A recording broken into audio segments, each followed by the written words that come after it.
You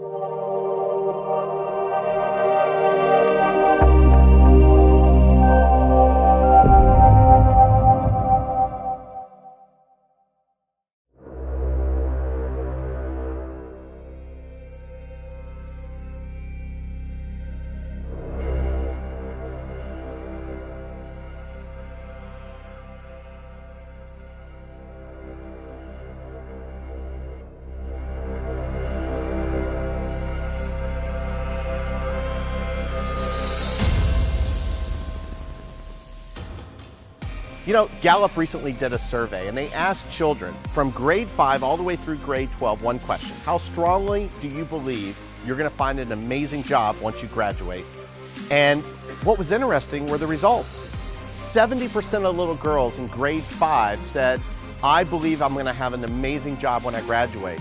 But if you follow them through grade 12, it went from 70% to 46%. Now, boys didn't fare much better. But what do you believe happened between grade 5 and grade 12? Anyone? Reality is one that we hear quite a bit. Why do you gotta be so negative? But honestly, here's what happens. Think about this. They did another survey where Gallup asked American parents, they said, if your child brings home 3 A's, a C, and an F, where do you spend the majority of your time over the next 9 weeks? 70+% of parents said they spend most of their time focusing on the F, the failure. Now imagine that. You're spending the majority of your time over 9 weeks telling your child where they're weak. Isn't that interesting? Now I'm not saying you should ignore the weakness, but what I am saying, we should manage the weakness. Now imagine this even in your own life, because we constantly we call it reality, want to constantly find out how we can strengthen our weaknesses, but you have a bunch of strong weaknesses. Let's focus on what we're great at. If I even look at my own report cards, even in elementary school, here's an example of one I'll show you. Even in elementary school, teachers were writing on my report card, Brian talks too much. Brian's still trying to stay quiet in class. Now, that was a strength. I've earned millions of dollars over the years doing what they told me I shouldn't do.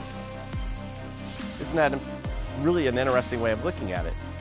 Now, I'm preaching this, but yet at the same time, I'm guilty of this. My own little girl, when she was in first grade, Alexis is an amazing, she's very bossy at the time, okay? She gets that from her mother. And yet in first grade, I went to her teacher and I said, Alexis is very bossy and she's a great little girl, but I just want you to know, just so you can have those expectations. And you know what her teacher, Mrs. Kirk, said to me? She said, and I'll never forget this, she said, Mr. Parsley, Alexis is not bossy. She's a leader. And what we need to do is show her how to harness that leadership capacity so people will follow her. The power to influence other people, to get voluntary compliance. And here we are, 600 plus sales professionals in this room. How do you get your customers to want to follow you? That's the key. One of the main topics I speak around is the psychology of an elite salesperson. So how did I get this information? I actually sat down and interviewed 11 top producing sales professionals. Now these are women and gentlemen that all earn over 7 figures a year in dollars, straight commission, from financial services to real estate.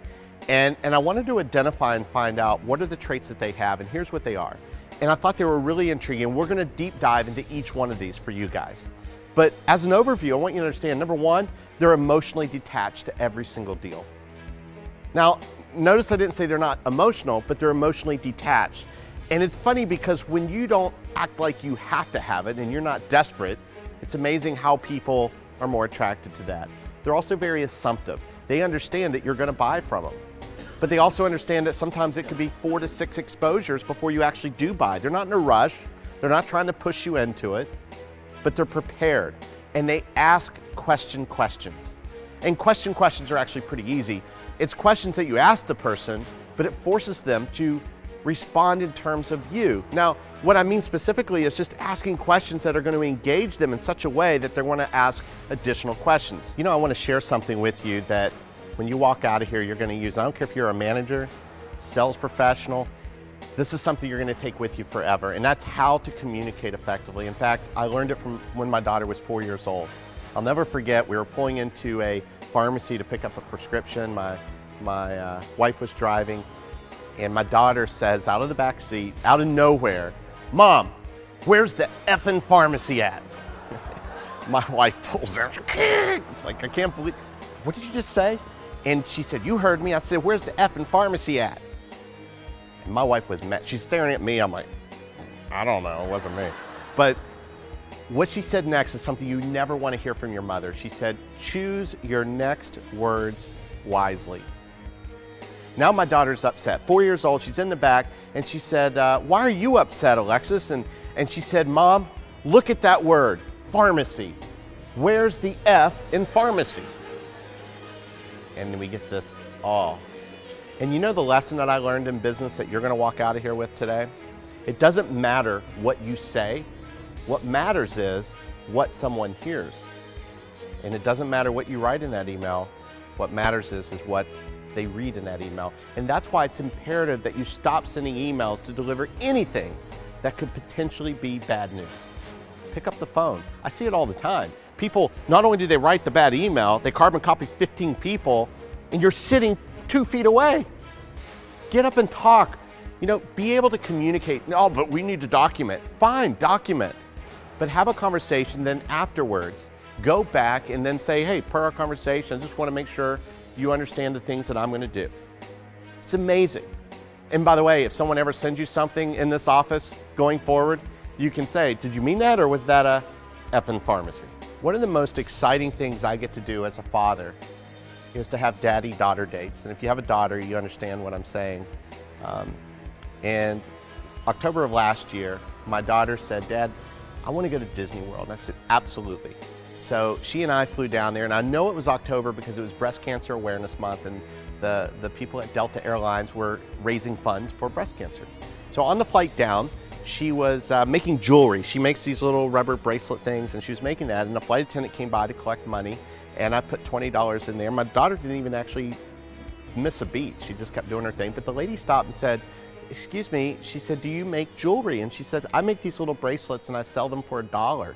And she's like, well, could I have one? She said, sure, pick. And she said, no, I want you to make me one, like red and white, like the colors of Delta. And she said, I can do that. She measured her wrist, and about 5 minutes later, the lady came back and she said, here's your $1. My daughter, now my daughter's 10 years old, she looks up and says, no, that'll actually be $5. And the lady goes, oh, I'm sorry, I thought you said they were $1. She said, that's custom.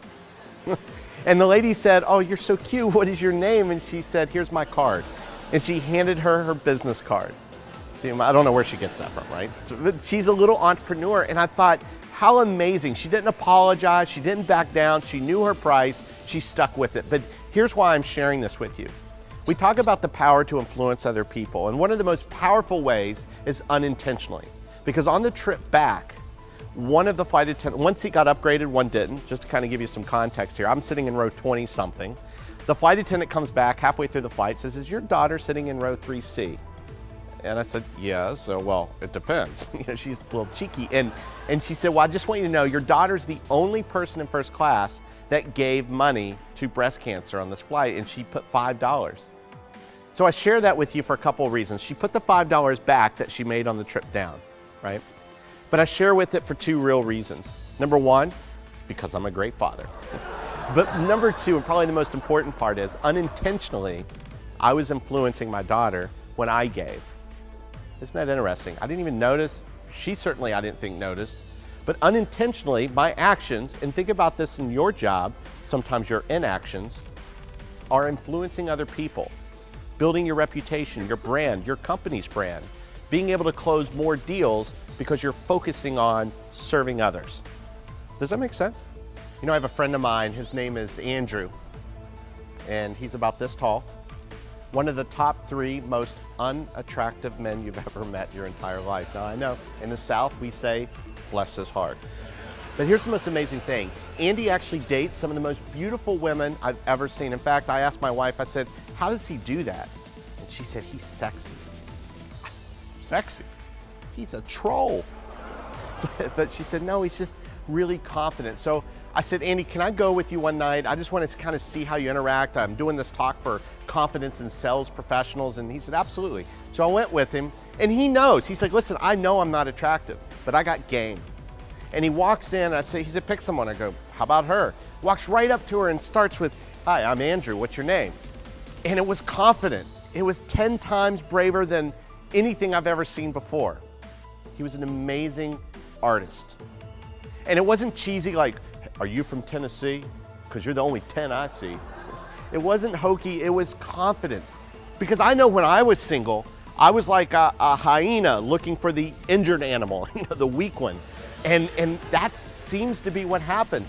And obviously, ladies, no woman wants a man that's desperate or desperate looking. But yet, if you look about it in terms of being a leader or in terms of being a great sales professional, many times we come across as weak when we need to just have confidence, to believe in yourself, to push yourself, to go 2 more inches, to go farther than anyone else. Because you know what? Anyone can, but very few people ever will.